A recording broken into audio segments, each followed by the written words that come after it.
Assalamu alaikum. Welcome back, everyone. Today we're diving into the wonderful world of e-invoicing in Malaysia. We'll explain what e-invoicing is, why it's important, and how it affects businesses and consumers alike. So, what exactly is invoicing? So e-invoicing is the electronic exchange of invoices between a buyer and a seller. Invoices can be generated, sent, received and stored in a centralized system, so everything is done digitally. Yeah, it's more than just sending a PDF via email. It's about automating the invoicing process through the LHDN government portal in real time for validation and record keeping. So the reason why Malaysia is adopting e-invoicing is to streamline business operations and to improve tax compliance. Yeah, it will also help businesses save time and money by reducing manual processes. Plus, it provides better accuracy and transparency. So when does it come into effect? This will be mandatory for taxpayers and large companies with an annual turnover or revenue of more than 100 million ringgit by the 1st of August 2024. And it takes effect for taxpayers with an annual turnover of more than 25 million up to 100 million ringgit by the 1st of January 2025. For everyone else, it takes effect from the 1st of July 2025. However, if you are a seller that is selling to one of these large companies and they require an e-invoice from you, then you will also need to start much sooner. So how does e-invoicing work and what is the process? So this flowchart shows you two scenarios. One, where if you are the seller and your buyer requires an e-invoice, and scenario two, where your buyer does not require an e-invoice. So we'll start with scenario one, where your buyer does require an e-invoice. So to walk you through the steps to access and use the My Invoice portal. First, log in to the My Tax portal.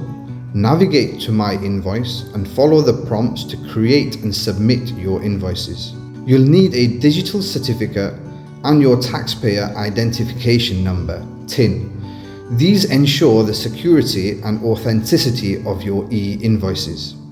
If you don't have your TIN, you can easily retrieve it through the My Tax portal or the e-Daftar platform. First, you will need to obtain your buyer's detail before being able to submit the e-invoice. Once submitted, your e-invoice will be validated by the IRBM in near real time. You'll receive a PDF with all the necessary details. Both the supplier and buyer will get notifications through the portal and email about the status of the invoice. After validation, share the e-invoice with your buyer, complete with a QR code for verification. If there are any errors, the buyer can request a rejection or cancellation within 72 hours through the portal. All validated e-invoices are stored in IRBM's database, but it's wise to keep your own records as well. So onto scenario 2. If your buyer doesn't require an e-invoice, you can still generate a traditional invoice. However, if you want to substantiate these transactions for tax purposes, you will need to consolidate all your receipts or invoices on a monthly basis. You will be given 7 days at the end of the month to submit the consolidated invoice. Here's an example of an e-invoice. The buyer may need to scan the QR code to view the e-invoice validity. Now, let's talk about self-billed e-invoicing. This is a bit different from your regular e-invoicing process. Self-billed e-invoicing is when the buyer generates the invoices for the seller, like when the seller is not a registered company or a business. For example, a landlord that is not a registered business, or if you buy goods from a foreign supplier. So how does self-billed e-invoicing work? Upon receiving the goods or services, the buyer then creates an invoice through the government portal on behalf of the supplier. The invoice is then sent to the supplier for approval. Once approved, the buyer processes the payment based on the self-generated invoice. So this then allows the buyer to claim these expenses for tax purposes. So what are the advantages of e-invoicing?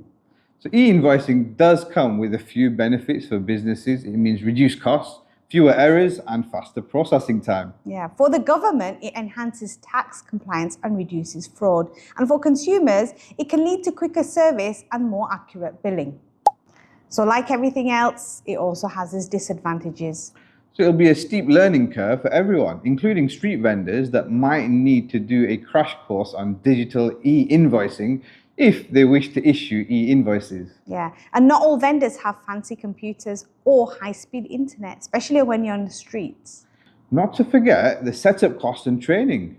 Setting up e-invoicing systems can be pricey and time-consuming. Yeah, and with any new technological applications, you will have initial teething problems which could lead to delays and accounting issues. Also, it is susceptible to IT failures, as we saw this week with global outages. So we really hope this video helped you better understand e-invoicing in Malaysia. What are your thoughts on e-invoicing? Let us know in the comment section below. We will see you again soon. Assalamu alaikum.